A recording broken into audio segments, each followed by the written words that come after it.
falamos da importância delas e a razão por que essas luas são importantes. Então eu vou dar um resumo para mim continuar e já vamos entrar nas festas. Por que essas luas de sangue são importantes? Por que a razão todo mundo está falando sobre elas, e isso aí está virando comentário quase que diário aí nas redes sociais. Qual a razão da importância dessas luas? A razão principal da importância dessas luas de sangue está na sua composição, né? Aonde ela, a partir de 15 de abril agora, começa a sequência de 4 luas de sangue cumprindo até 2015, né? Até setembro de 2015. Então esse ano temos 2 luas de sangue, abril e no mês 10 de outubro, e ano que vem nós temos novamente em abril e no final de setembro a lua de sangue. Então esta sequência lunar e com este eclipse solar também, todas as vezes que aconteceu essa sequência na vida de Israel, e que coincidiu essas luas de caírem nas festas lunares, nas festas de Israel. Israel possui 7 festas principais anuais, né? As 7 festas principais de Israel. E a grande questão aí é que essas luas elas estão caindo em cima dessas festas de Israel, que é a festa da Páscoa e a festa de Sucote, que é o tabernáculo. E todas as vezes que esta sequência, esse padrão de 2 luas, de 4 luas de sangue, elas caem sequencialmente nessas festas de Israel, na Páscoa e nos tabernáculos, algo de espetacular acontece com a nação de Israel. Algo que mudou a história de Israel, da nação de Israel, todas as vezes na história. Em 2000 anos de história, aconteceram poucas vezes essa sequência lunar. As luas de sangue acontecem todo ano, ok?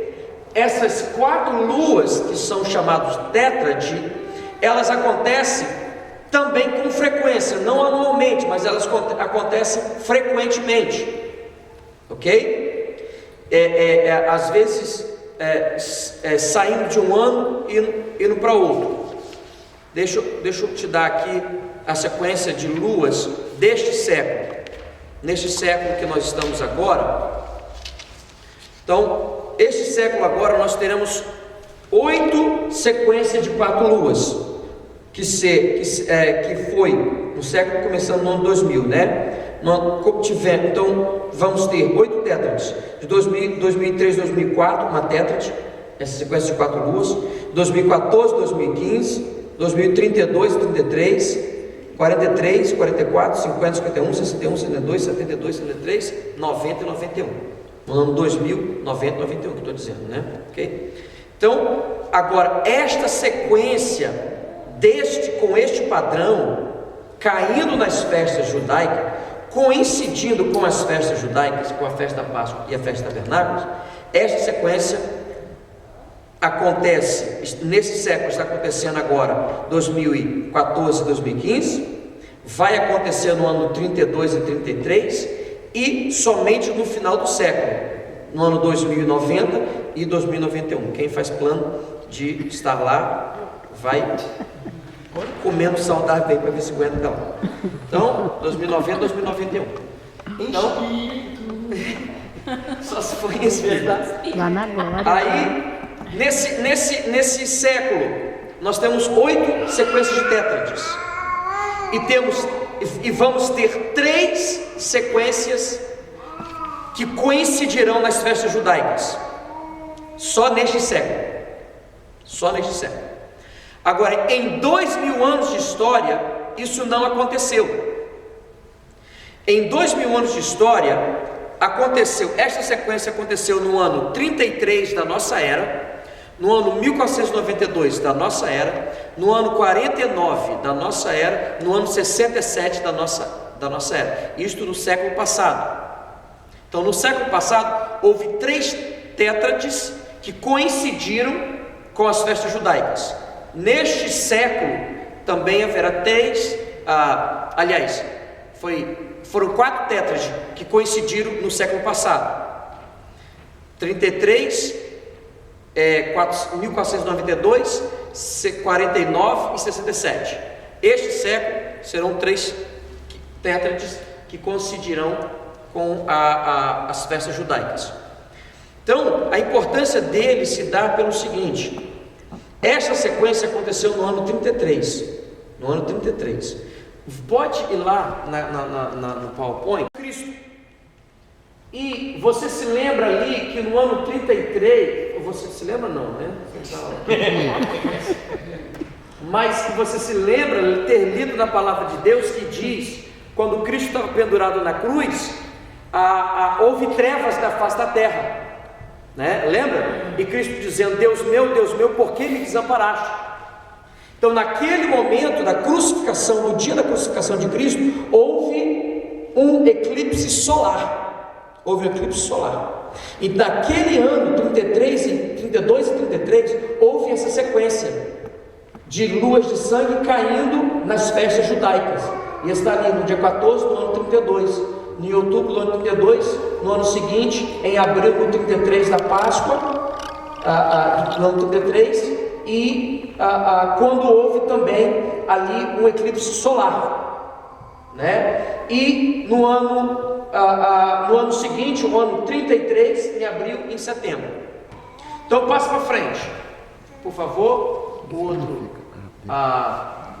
no ano 1492, no ano da Inquisição Espanhola, houve na festa da Páscoa, houve essa mesma sequência, começando na festa da Páscoa em Sucote, que é a festa tabernáculo, na Páscoa em Sucote, 92 e 93 e 94. No ano 1492, onde houve a Inquisição Espanhola.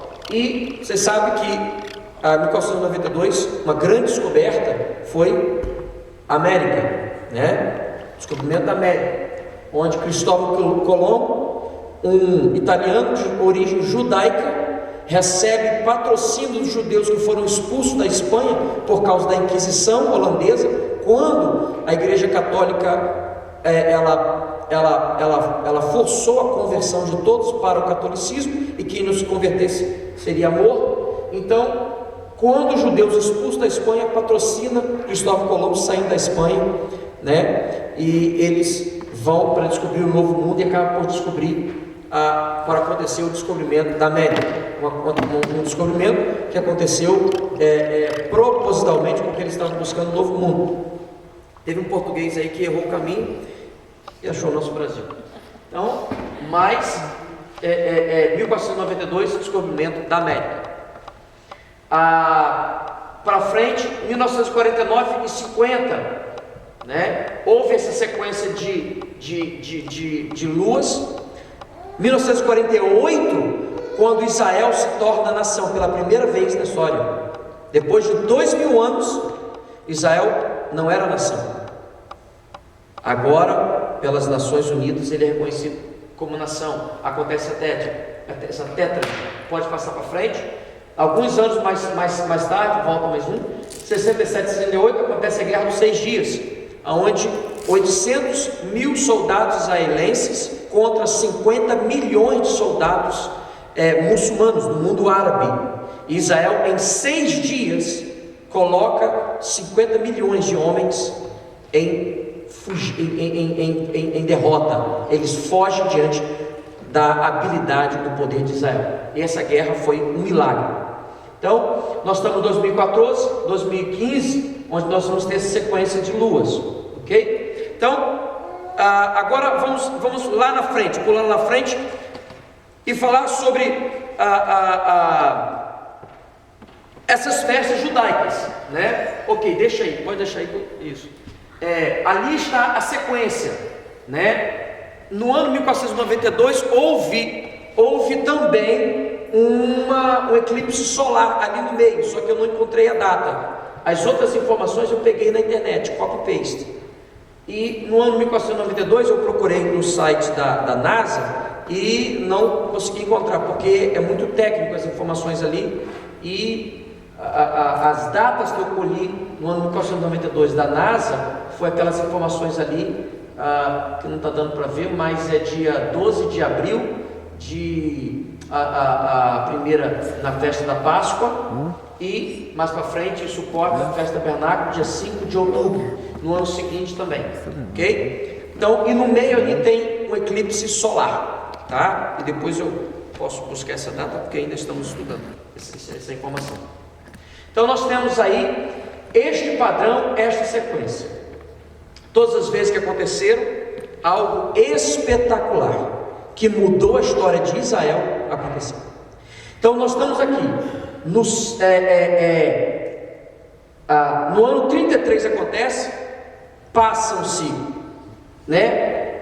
milênio, passa mais de 1492 anos, tirando 33, quase 1500 anos, passam-se, e acontece vem uma outra tétrade, vem uma outra sequência de luas, vem aí o descobrimento da América, e os judeus estavam envolvidos.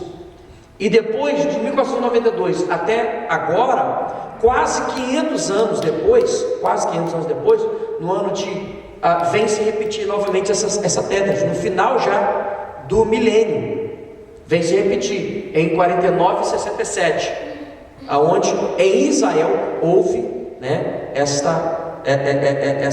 datas importantíssimas para a história de Israel. 67, depois de quase 2000 anos, Jerusalém passou a ser dos judeus. Em 67, depois de quase 2000 anos, os judeus entraram em Jerusalém e celebraram ali em Jerusalém a terra amada, a terra escolhida, a terra, cidade de Davi. E os documentários, se você for assistir, e até mesmo procurar os documentários mais antigos ainda, você vai ver a festa que foi feita no ano 67, 68, com os judeus tomando Jerusalém na Guerra dos 6 Dias. Então, da maneira que nós colocamos ali, a intenção é mostrar o padrão, que existe um padrão, existe um padrão a ser seguido, não uma coincidência, mas um padrão, porque as luas vermelhas acontecem anualmente, as tétrades, 4 luas, acontecem também anualmente, mas elas nunca vêm cair nessas festas judaicas. Então essa deste ano é importante, tem importância toda especial devido aos tempos que nós estamos vivendo. Amém? Então por isso que chama a atenção para nós. Amém? A Bíblia diz que antes que viesse o grande e terrível dia do Senhor, haveriam sinais no céu, na terra e nas estrelas. Joel 2:30 fala disso. E também Atos 2 Pedro fala sobre isso, fala sobre esses sinais que haveriam, que precederiam a volta de Jesus Cristo, que precederiam o tempo da volta do Messias. E é interessante que ontem à noite nós tivemos o alinhamento de Marte, que é o preparatório para a lua de sangue que vai vir daqui a 7 dias, no caso, vem no dia 15. Então, no dia 15 de abril agora, 1h da manhã, aqui nos Estados Unidos, supostamente, Deus ajudando, não tendo muita nuvem, e tendo uma noite clara, nós vamos poder perceber a 1h da manhã esse fenômeno da natureza, essa lua de sangue. E aqui é o reflexo do Sol na Terra e que reflete na Lua. Este ângulo produz essa cor avermelhada, vai produzir essa cor avermelhada na Lua. Então, nós tivemos o alinhamento de Marte, agora no dia de ontem, E se você conectar aí, for na internet, você vai ver lá talvez algumas imagens ao vivo do momento, do alinhamento, quando houve ali no dia de ontem à noite, no dia 8, né? Então, eu procurei alguma informação, peguei alguma informação sobre em alguns sites aí de científico, né? Fala e aponta sobre esse alinhamento aí. Então está aqui nessa apostila que nós colocamos.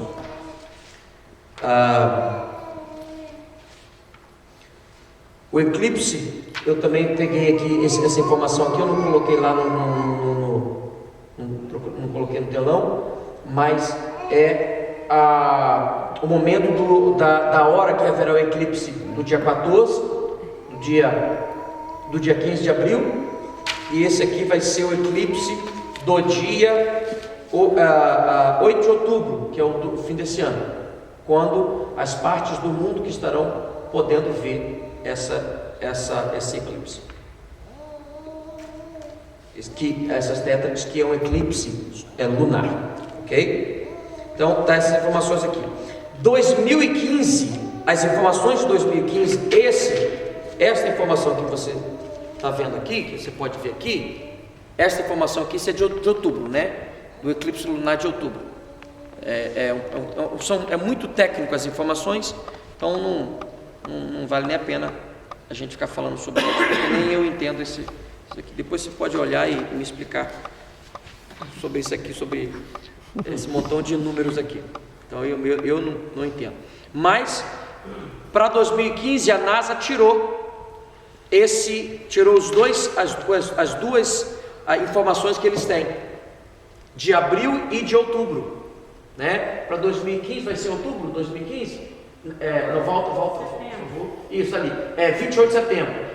Então, 4 de abril e 28 de setembro. A NASA tirou essa informação aqui, né? Aonde eles dizem a hora. Mas a NASA também, ela é a maior autoridade no mundo em termos de astronomia, mas não somente ela domina essa informação, mas no site da NASA eles removeram por alguma razão, né?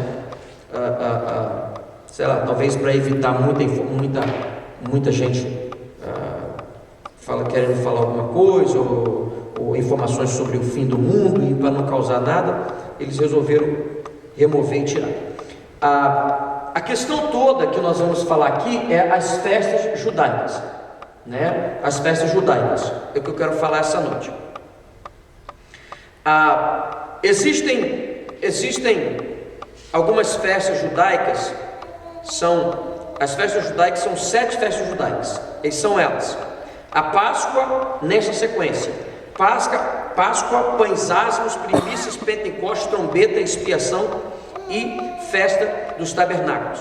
Vamos falar sobre cada uma delas rapidamente, para vocês terem uma noção, e a razão porque é importante essas festas para a igreja, porque essas festas são celebradas em Israel e elas foram estabelecidas pelo Senhor no livro de Levítico, quando Deus está estabelecendo a lei, está estabelecendo a ordem do culto de Israel e das festas, das celebrações em Israel.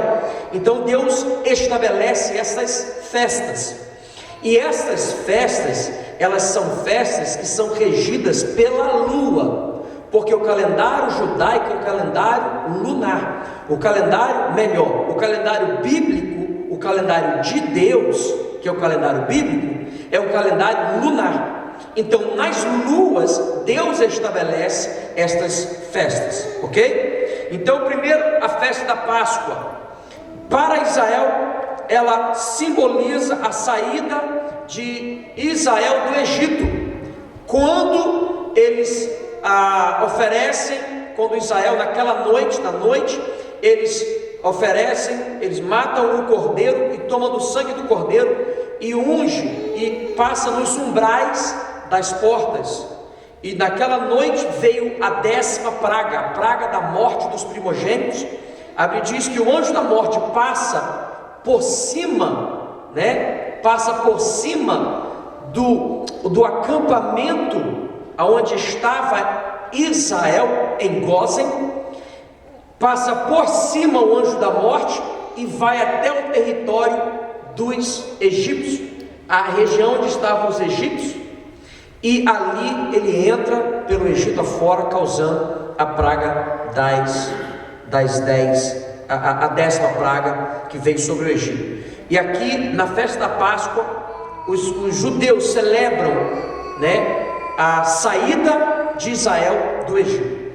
Para Israel, para a igreja, a Páscoa significa Jesus Cristo, o Deus Emanuel, que veio a este mundo assumindo o meu e o teu lugar, para nos livrar da morte e do inferno, nos garantindo vida eterna, perdoando nossos pecados, né? E fazendo com que eu e você possamos adentrar diante de Deus com o rosto descoberto, não mais através do sangue de animais, não mais através de intercessão de alguém, mas pelo sangue de Jesus Cristo, uma vez por todas, diz Hebreu, podemos entrar com o rosto descoberto diante do Santo dos Santos e fazer as nossas petições conhecidas diante de Deus. Glória Amém? a Deus. Então a festa da Páscoa para Israel tem um significado, para a igreja ela tem esse significado todo especial, porque simboliza Cristo assumindo o meu lugar e o seu lugar,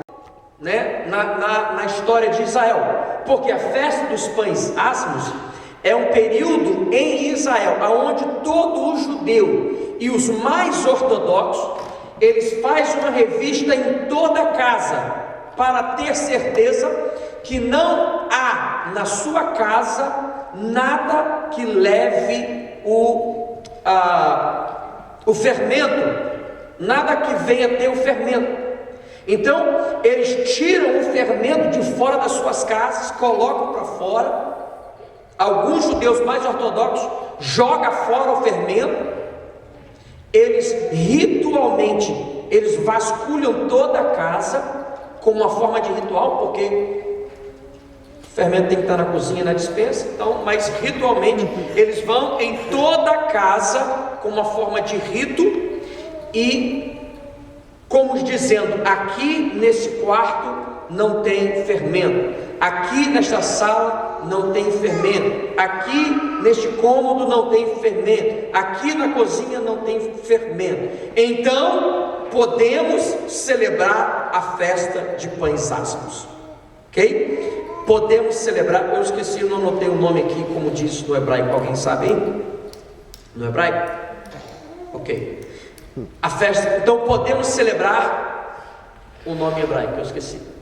Pães asmos, ok? Então os judeus eles fazem assim, para Israel, sim, a razão histórica para Israel é que lembra do momento da saída, quando eles na noite eles tomam o pão que havia sobrado da refeição da noite, da ceia da noite, quando o cordeiro foi sacrificado. Eles tomam o pão que estava ali e já saem, porque a ordem já foi dada. Israel estava livre do Egito, estava saindo aquela noite, aquela mesma noite. Então eles não podiam colocar o fermento e esperar a massa levedar. Sebo nas canelas, tinham que sair rapidamente. Então a Bíblia diz o termo, né, a expressão bíblica, né, onde ela diz, eles estavam com as coisas na mão, estavam com as roupas nas mãos, cajado na mão, cingido os pés, né, pronto para a saída do Egito. Para Israel, os festas dos pães asmos significa isso. Para a igreja, ela tem um sentido profético, aonde na festa de pães asmos, Shabá, isso. Para a igreja ela significa esses pães asmos, ela ilustra e aponta para o sepultamento de Cristo, porque ele acontece sequencial à Páscoa. Então esses pães asmos, eles apontam profeticamente para aonde o pão ele deveria ficar colocado, ele deveria ser colocado de lado e aguardado, né? Porque é assim que se prepara o pão. Ele ficava por um tempo, ele fica por um tempo ali para que a massa fica quieto, ninguém mexe na massa para assentar a massa, é assim que se diz, né? Descansando. Para descansar a massa. Então, sim, aponta simbolicamente para o sepultamento de Cristo. E também a Cristo fala a respeito do fermento, né? Que um pouco de fermento leveda toda a massa, apontando para a hipocrisia dos fariseus. E fermento, biblicamente, ele aponta para e fala sobre pecado. Então a festa de pães asmos para a igreja profeticamente é Cristo dizendo: tira o pecado da sua vida, remova tudo aquilo que não agrada a Deus, tira tudo aquilo que não glorifica a Deus, porque é tempo de partir, é tempo de caminhar, não é tempo de parar, não é tempo de esperar, não é tempo de aguardar, tempo de dormir, é tempo de se preparar, porque o noivo já está vindo aí. Então é tempo de purificar, preparar a vida para algo especial, espetacular que está vindo aí, que é a volta de Jesus Cristo. A festa das primícias para Israel, eles comemoravam os primeiros frutos. Festa das primícias era o início da colheita. É o momento da entrega das ofertas de manjares, que era feita com os primeiros grãos colhidos, e era o momento também da entrega dos dízimos. Na festa das primícias, né? A festa das primícias, ela acontecia, ela precedia a festa de Pentecostes. Ela acontecia após a Páscoa e antes da festa de Pentecostes. O que acontece? Após a Páscoa, dava-se início à festa das primícias. E a festa das primícias era a apresentação diante de Deus dos primeiros frutos. Quando Cristo ressuscita no terceiro dia, a Bíblia diz, Hebreus diz que Cristo ele se torna a primícia dos que dormem. Ele se torna o primeiro daqueles que dormem, o primeiro que ressuscitou. Cristo ele se torna o primeiro que ressuscitou pelo seu próprio poder, para dar indicativo, para mostrar para mim e para você que a próxima ressurreição que acontecer é a nossa. Amém? Ou transformação, né? Ressurreição, digo, dos mortos que encostarão com Cristo, ou transformação, que é nós, porque ninguém vai morrer aqui não, né? Ou tem alguém querendo? Aqui, não tem ninguém. Então, a transformação nossa do corpo para um corpo glorificado, e os mortos que morreram em Cristo serão transformados e encontrar com o Senhor nos ares, diz 1 Tessalonicenses. Então, a festa das primícias era a apresentação diante de Deus dos primeiros frutos. Então, quando Cristo morre e ressuscita, a Bíblia diz que quando ele ressuscita, chegam algumas mulheres no túmulo, né? Maria chega no túmulo ali para ver, porque ela corre para o túmulo para embalsamar. Lucas diz que ela trouxe várias iguarias, vários produtos com a intenção de embalsamar o corpo de Cristo. No terceiro dia pela madrugada ela vai lá, e quando chega no local onde estava Cristo havia sido sepultado, ela chega ali, ela encontra o hortelão, o jardineiro. Ela pergunta para o jardineiro, porque a pedra havia sido removida. Ela procura, Jesus não estava mais ali. Ela vai para o coveiro, o jardineiro lá que cuidava ali, fala aí: o coveiro, o que foi que aconteceu? O que vocês fizeram com o corpo do meu Senhor? Aonde está ele? Aí este homem que ela está conversando com ele, volta-se para ela e diz: Maria, e chama ela pelo nome. E quando aquele personagem chama ela pelo nome e diz Maria, ela imediatamente reconhece que era Cristo que estava falando com ela, era o Cristo ressurreto.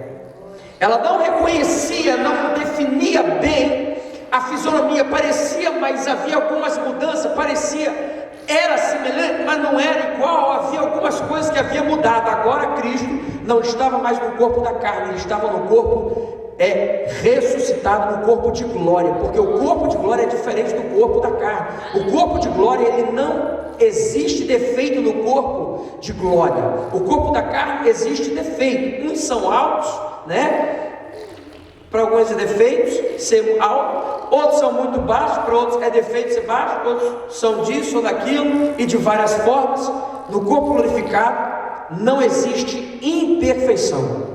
Agora imagina, no piscar de olhos, você passar na mão do bisturi do céu e ser transformado. Aleluia! E ficar linda e poderosa. Oh glória! Então, quando Cristo, ele chama Maria, ele diz Maria, ela reconhece. Aí ela vai se prostrar diante dele e abraçar os seus pés. Aí ele se afasta e diz: não me toque, porque eu não subi ao meu Pai. Não me toque. Por quê? Porque Cristo estava ali com as primícias. Ela estava ali com o sangue para ser apresentado diante do Pai. O sangue do sacrifício. Os dias se passam e vem a festa do Pentecoste. A festa do Pentecoste para Israel significa a colheita. Na festa das primícias, os judeus, eles eles traziam os dízimos. Era na festa das primícias que traziam os dízimos. O sacerdote pegava uma parte daquele dízimo que era trazido e movia diante do Senhor. Era uma oferta movida, que diz o livro de Levítico, e movia diante do Senhor aquela oferta,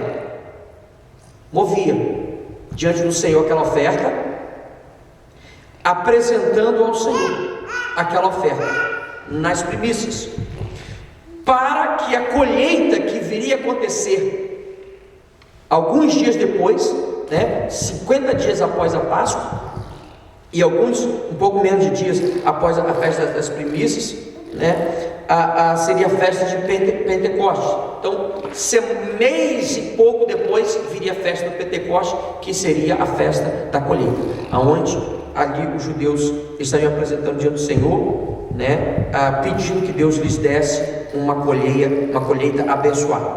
Então seria aproximadamente aí um mês e uma semana depois que viria a festa de Pentecoste. A festa de Pentecoste é a festa mais longa da sequência das festas de Israel, uma festa que durava 50 dias. Para a igreja, a festa de Pentecostes, o Pentecoste, ele simboliza a descida do Espírito Santo sobre a igreja. E no Pentecoste, ali inaugura-se a gestação da graça. O tempo da graça dá-se início aí, e na festa de Pentecostes, a oportunidade do Espírito Santo que viesse sobre todos, sem restrição, todo homem, mulher, servo, escravo, pequeno, grande, não haveria mais restrição.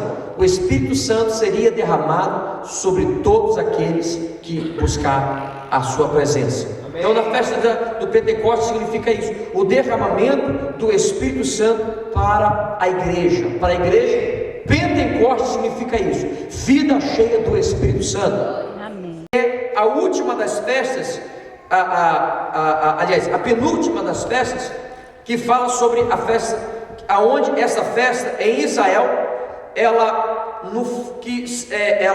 era celebrada na festa de Pentecostes. Próximo, antes do final da festa de Pentecostes, havia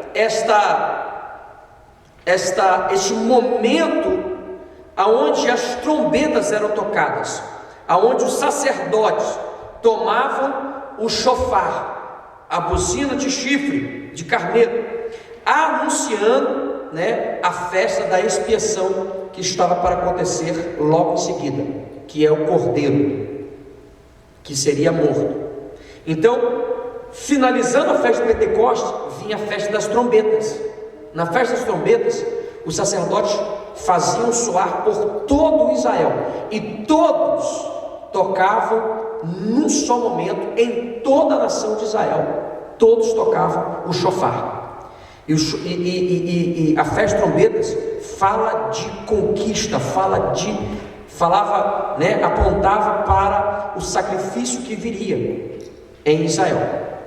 Ok? Para a igreja, a festa das trombetas significa os fins dos tempos, aonde em Tessalonicenses fala que o Senhor virá com alarido de trombeta. E Deus fala, a Bíblia fala que haveria este sinal. As trombetas estariam anunciando, e seria o prelúdio anunciando a volta de Cristo.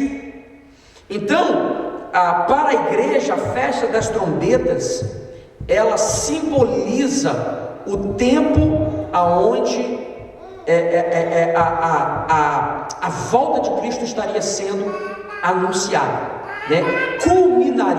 Culminará com a palavra de Tessalonicenses, aonde diz que o Senhor virá com alarido de trombetas. Então, mas enquanto esta última trombeta não tocar, os servos do Senhor, eles diariamente vão anunciar a salvação.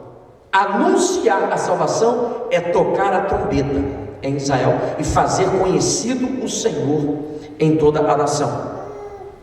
Sequencialmente vinha a festa da expiação.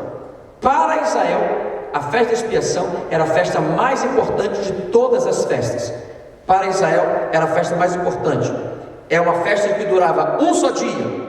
Neste dia, chamado o dia do perdão, Yom Kippur, é o dia do perdão. Também alguns chamam a festa de expiação como a festa das luzes, também conhecida. Então, era um período em que de 24 horas de jejum em todo Israel, aonde a expiação era feita antes do pôr do sol, no sacrifício da tarde, de um cordeiro, de um animal, pedindo perdão a Deus pelos seus pecados. E o sacerdote, tomando o sangue daquele animal, adentrava o santo dos santos, aspergia aquele sangue sobre a arca, por cima da arca, na tampa do propiciatório, e ali Deus recebia aquela oferta e perdoava o povo dos seus pecados. A nação saía, o sacerdote saía dali diante da presença de Deus, anunciava para a nação que o Deus havia perdoado os pecados. E a última das festas, né, que é a festa de tabernáculos, festa de tabernáculos, onde todo o povo de Israel se reunia, se juntavam em tendas. Na festa de tabernáculo, para Israel é a festa do ajuntamento. Isso é importante vocês saberem disso, porque tem tudo a ver com aquilo ali. Na festa dos tabernáculos fala do ajuntamento, aonde os judeus lembram que por 40 anos eles moraram em tendas. 40 anos no deserto eles moravam em tendas. Até ainda hoje, os judeus, aqueles, né, mais ortodoxos, mais firmes na sua fé, eles preparam no fundo do quintal uma cabana, uma tenda, monta lá e vai dormir lá fora. Na festa dos tabernáculos. Os judeus mais ortodoxos ainda fazem isso aqui nos Estados Unidos, e ao redor do mundo isso acontece. Ok? Então, essa festa dos tabernáculos, ela ajuntava todos, porque todos estavam ali em tendas, agrupados. Lembra o tempo de peregrinação, né? E essa festa durava aproximadamente 8 dias. A festa dos tabernáculos durava 8 dias. A festa dos tabernáculos para a igreja, profeticamente, fala da festa da igreja no céu. É o tempo onde haverá o grande ajuntamento.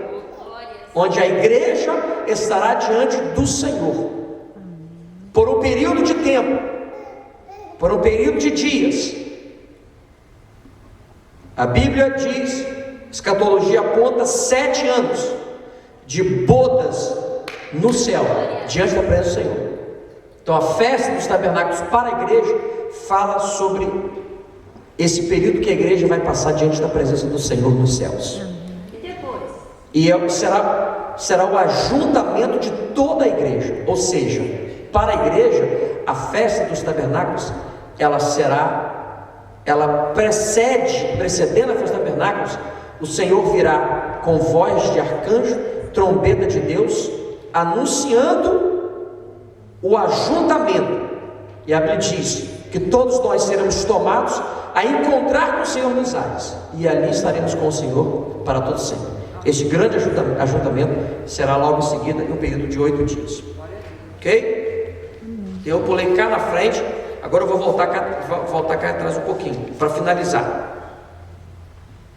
Você perguntou? Depois de 7 anos vai haver tribulação aqui na terra, a igreja vive disso, depois a igreja cresce?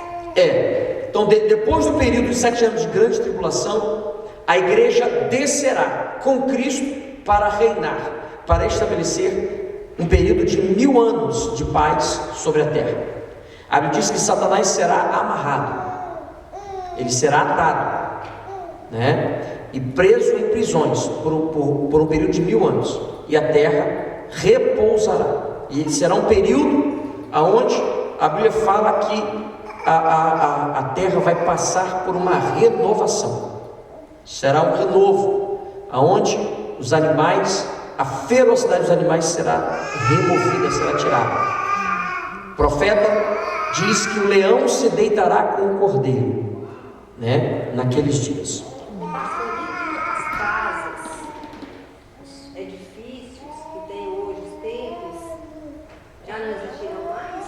Não, continuará, a vida continua, né? A vida continua, a vida na terra, ela não vai deixar, nós não vamos.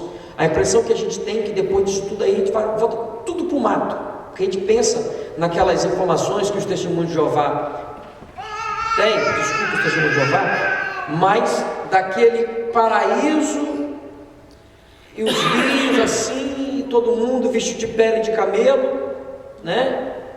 E todo mundo ali. A impressão que a gente tem é que a terra vai voltar para aquilo.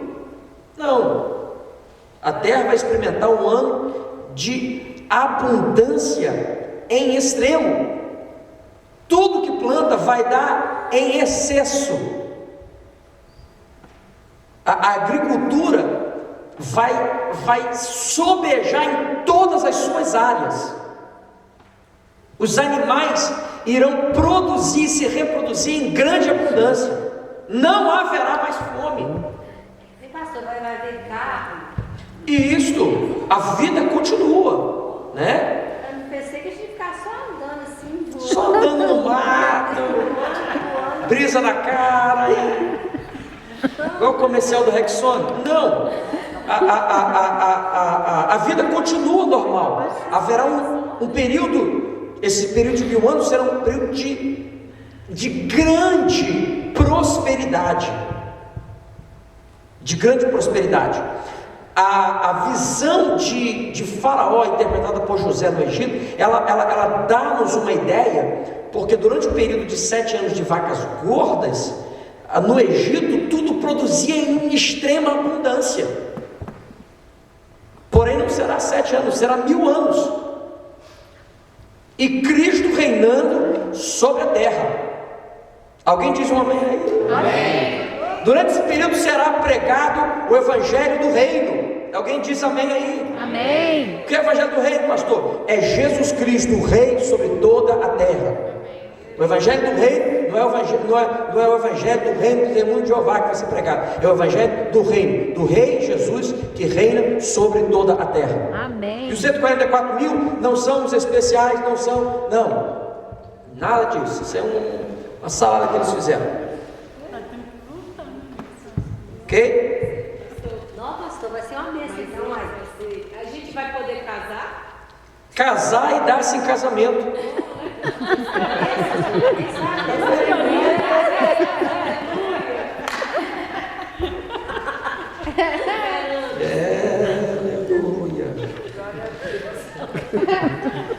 Agora, para encerrar aqui, irmãos, eu não tenho a intenção nesse estudo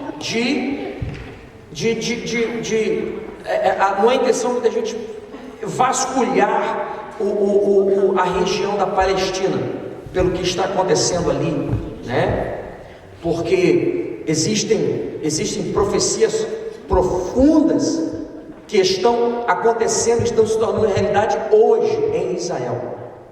Hoje em Israel existem áreas que por toda a vida de Israel era deserta e hoje estão verdejantes, com rios e árvores e grama para todo lado, hoje em Israel. Então a Bíblia diz que o deserto se transformará, se tornará, né, em Israel. Isso está acontecendo no dia de hoje. Então existe essa questão aí toda da guerra ali na Palestina, né, aonde nós sabemos em que haverá uma grande guerra ali, e todo mundo, é interessante, irmãos, é interessante, tudo isso que está acontecendo, que nós estamos vendo acontecendo, isto não está oculto a ninguém. A questão da guerra do Armagedon, aonde as nações árabes, elas se juntarão e entrarão para invadir Israel, eles sabem por onde eles vão entrar, eles sabem, não vai ser um ataque surpresa.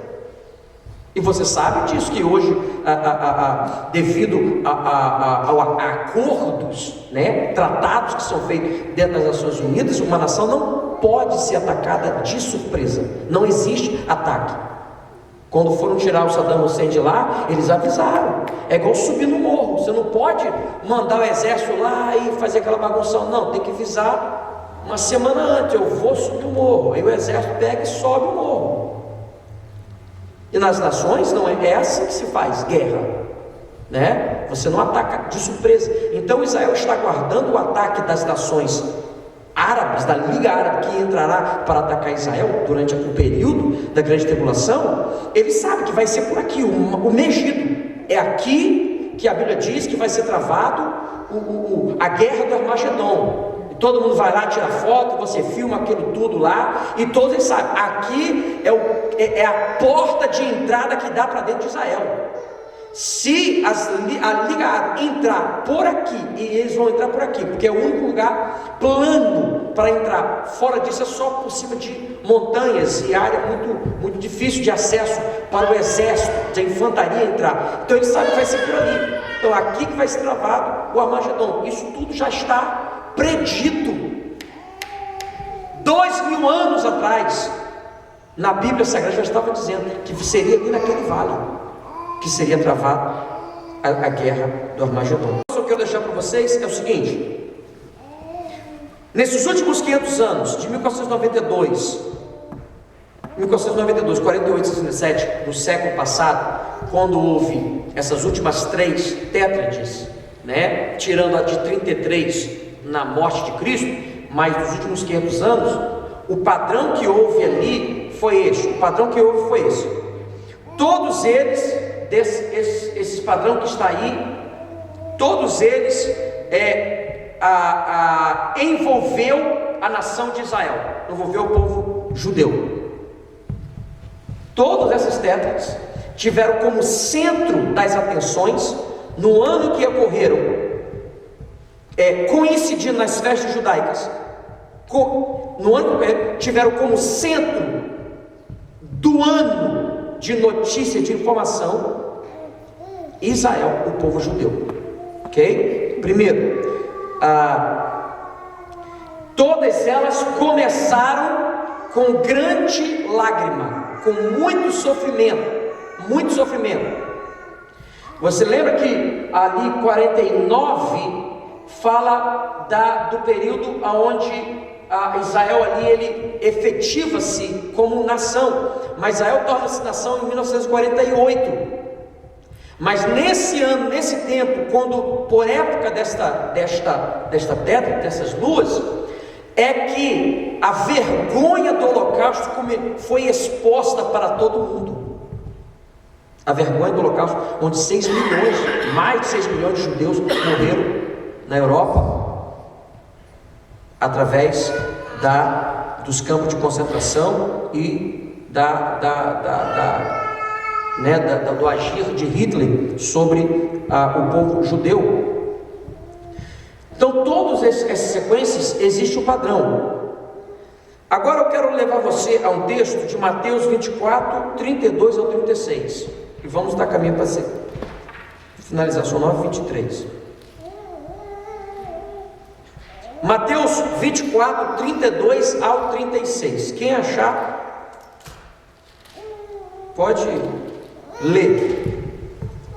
Eu vou achar aqui mais rápido que vocês. Mateus 24, 32 ao 36. Ok? Aprendei, pois, esta parábola da figueira, quando já os seus ramos... Ok, um momento. Aprendei, pois, a parábola da figueira. A figueira é o símbolo nacional de Israel. Toda nação, ela tem um mascote como símbolo, não é verdade? O símbolo dos Estados Unidos é a águia, né? O símbolo de Israel é a figueira. Se você for olhar na bandeira dos Estados Unidos, tem o raminho da figueira ali na bandeira de Israel, ok? Então cada nação utiliza-se de uma figura para representar. Israel, a figura que representa, que está na bandeira de Israel, é a figueira. Amém? Ligaram aí? Agora, olha a beleza da revelação bíblica. Quem escreveu esse texto aqui foi Mateus. Mateus escreveu esse texto quase 2000 anos antes, ok? Quase 2000 anos antes, Mateus escreve dizendo que aprendei com a figueira, dizendo o seguinte, que a figueira ela vai simbolizar Israel, ok? E hoje nós vamos estar na bandeira de Israel. Continua, por favor. Quando já os seus ramos se tornam tenros e brotam folhas, sabeis que está próximo o verão. Igualmente, quando virdes todas essas coisas, sabei que ele está próximo às portas. Em verdade vos digo que não passará esta geração sem que todas essas coisas aconteçam. O céu e a terra passarão, mas as minhas palavras não hão de passar. Amém. Porém, daquele dia e hora ninguém sabe, nem os anjos dos céus, nem o Filho, mas unicamente o meu Pai. Amém. Aqui está dizendo que não passará esta geração sem que tudo isto aconteça. Então a Bíblia diz para nós estarmos de olho na figueira, estarmos atentos a Israel. Israel, ele é o termômetro para o arrebatamento, ele é o relógio para o arrebatamento da igreja. O que acontece com Israel está profundamente ligado à igreja, profundamente ligado à igreja. Então, Jesus está dizendo aqui o seguinte: fiquem atentos à figueira, porque quando ela florescer e os seus ramos já estiverem tenros, né? A versão que foi lida diz essa, tenros, se renovarem, quando os seus ramos se tornam tenros e brotam as folhas, quando ela florescer. Israel nunca foi nação, eles eram um amontoado de gente que morava, tinha um lugar. Em 1948 Israel floresce. Profeticamente Israel nasceu, floresceu, a figueira floresceu e os seus ramos começaram a dar os seus primeiros frutos. E o texto está dizendo o seguinte: que não passará essa geração sem que todas essas coisas aconteçam. Uma geração bíblica, ela dura 48 anos. Alguns datam 40 anos. O judeu data 48 anos, uma geração bíblica. Então, de 1948, de 1948, de 1967 para 2015, faz o cálculo aí. Quando Israel toma Jerusalém, Jerusalém agora passa a ser de Israel. E você vai ver que são 48 anos. 48 anos se passaram. De 67, né? De 67 para 2015 são 48 anos. Amém? Então, de 67 para 2015 seriam 48 anos. O texto bíblico está dizendo que não passará essa geração sem que tudo isto aconteça. Ok? Agora eu quero que você vá no último. Passa para frente aí que eu tenho um quadro mais à frente. Acho que não sei se é o último ou penúltimo. 47 para 2000. Isso, esse então aí. Serão 47. Esse aí. Esse quadro aqui em cima está a sequência desde 1940 aí, 48, 49, lá quando Israel se torna nação, lá em cima, à esquerda, até a direita aqui, finalizando aqui, 2015 na direita, a sequência das tétrades, das luas de sangue. Embaixo a explicação do que está acontecendo em cima. E eu quero chamar a atenção para você, aí começando as luas aqui, né? 15 de abril, 8 de outubro desse ano de 2014, e em março de 2015 haverá um eclipse solar, ok? Na Páscoa de 2015 haverá um eclipse solar. Aliás, minto, antes da Páscoa de 2015 haverá um eclipse solar, em março, 29 de março, ali está marcado. E haverá um outro eclipse solar também no mesmo ano de 2015, no dia 23 de setembro. Essas informações aí que são informações escolhidas no site da NASA, ok? 23 de setembro haverá esta data, haverá esse outro eclipse solar, full eclipse, eclipse total do Sol, não parcial, ok? Então, eu fiz uma anotação ali que eu quero encerrar essa noite aqui, são 9h27, eu quero encerrar. No dia, na festa de Yom Kippur, vamos lá na última festa que nós falamos para vocês, ok? Na festa dos tabernáculos. Na festa do tabernáculo de 2015, haverá um eclipse solar. Na festa de Yom Kippur, na festa das trombetas, ok? Lembra que a festa das trombetas, elas anunciam, e elas avisam, e elas falam, porque uma festa está sincronizada na outra. Então, em 3 de setembro, na festa das trombetas, nesse dia da festa das trombetas, não na festa dos tabernáculos, na festa das trombetas, porque a festa do tabernáculo haverá a lua de sangue.